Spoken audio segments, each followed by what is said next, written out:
Guys, they can't keep getting away with this. You can't keep getting away with it!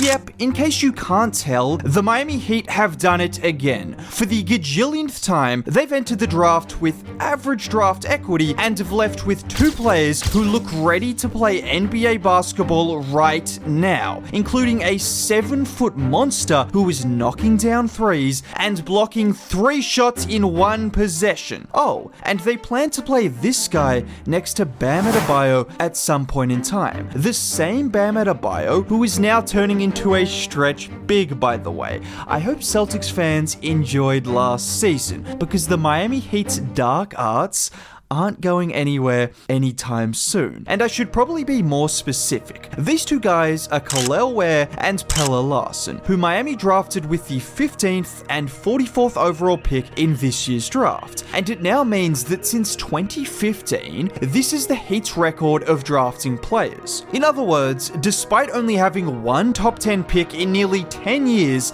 they have drafted a Hall of Famer, a 20-point per game scorer, multiple good role players, and now a group of young players that have the potential to be anything. And I'm not just talking about Pelle Larsson and Kel'el Ware. We already saw Jaime Jaquez Jr. look like one of the best rookies in the NBA last year, despite being picked 18th. And then there's Nikola Jovic, who might have the highest upside of any of these young players. I mean, just look at him here jump out on the Gobert screen, before then dropping back to pick off the Conley pass, and then just look at the fluidity from someone his size in transition before finishing at the rim. Or in this play where he puts his head down, and even with Batum to his right and Embiid and Maxey in front of him, it's that speed, absorbing the contact from Batum and finishing with his left. And if there is one word to describe Nikola Jovic, it would be fluidity. Because at 6'10", you aren't supposed to look this comfortable with the ball in your hands, capable of pushing the pace and finding shooters, or just going to the rack. There's a reason he was a starter at just 20 years old last season for Miami, and they're looking for him to be a starter again this season. And I know I said this video would be about the Heat's newest draftees, but they're just two of many, which goes beyond the draft as well, because the biggest steals for Miami haven't even come from the draft. It's their ability to pick up literally anyone and help mold them into NBA level players that has me questioning if they have some secret formula for success that we aren't aware of. Because how else do you explain Caleb Martin, Duncan Robinson, Max Strus, Gabe Vincent, and Haywood Highsmith? Not to mention resurrecting Kevin Love, who seemed to be a corpse in Cleveland. Those first 4 guys alone are making a combined $50 million between them this season. So this is why we need to sit up and take notice when the Heat get their hands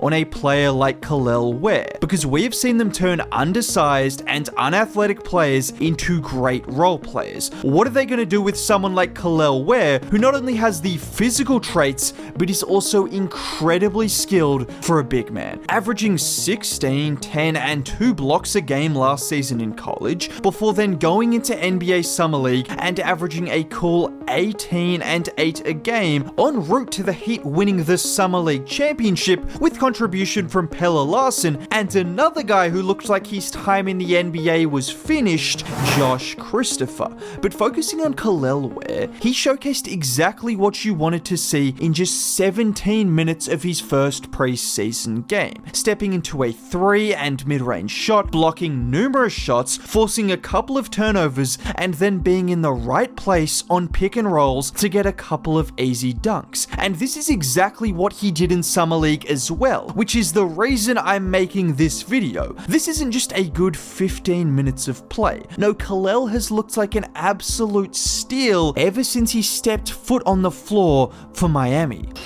And Ware caught a body, all 7'5" of sharp. Prosper has it swatted and Ware stared him down. And just having that size, that length, and athleticism combined with some legitimate skill is what makes him such an intriguing player. And it makes his fit in Miami really great. Because worst case, you have someone to back up Bam Adebayo at the center position, someone much better than Thomas Bryant. But best case scenario, you could have a set of twin towers with size, skill, shooting, and serious defensive versatility. which includes plays like this, where he initially shades over to prevent the pick and roll. He then switches back onto the big, and with the guard getting past the Heat defender, look at him rotate over and just obliterate the shot at the rim.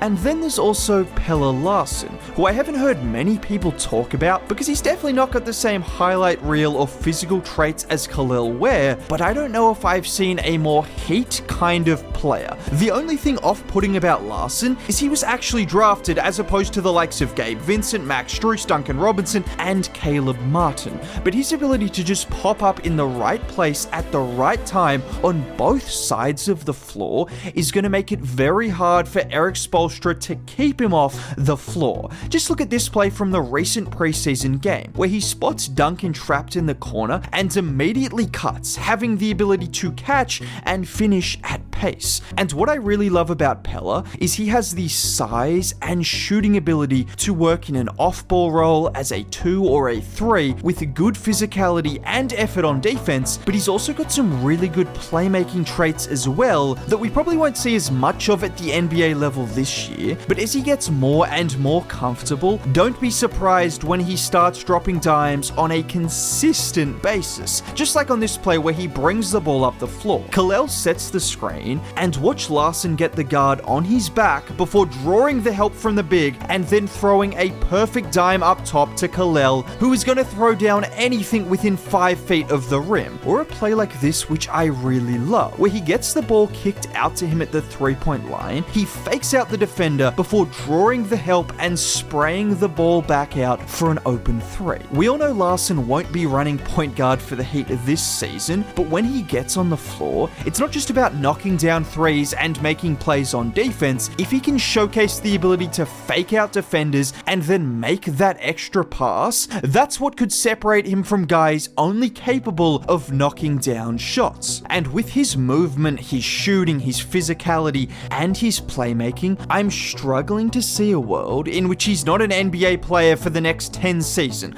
I know that's a bold claim for someone who was drafted 44th and hasn't even played an NBA game, but to have all of those attributes and to be drafted by a team that knows how to develop better than anyone else in the league, he's just set for success. I mean, just the other day, he had 21 points, 9 assists, and 4 boards in a scrimmage for the Heat, which left Erik Spoelstra impressed. He's as advertised. And I know a lot of people joke about Udonis Haslem being seen as a Heat legend, or just how long he was with the franchise as a player, despite not playing, but to me it's indicative of Heat culture, which goes beyond just how hard they play or how low their body fat is, or Pat Riley or Erik Spoelstra. It's about giving everyone an opportunity to prove they are NBA players, regardless of where they're drafted or how old they were when they were drafted. And maybe other teams should start taking notice, because how on earth does it feel every single season the Heat are making moves that no one else is capable of? Please explain that to me. And while you're at it, consider subscribing if you want to see more content like this. Dropping a like on the video would be cool. Either way, have a great day. Bye.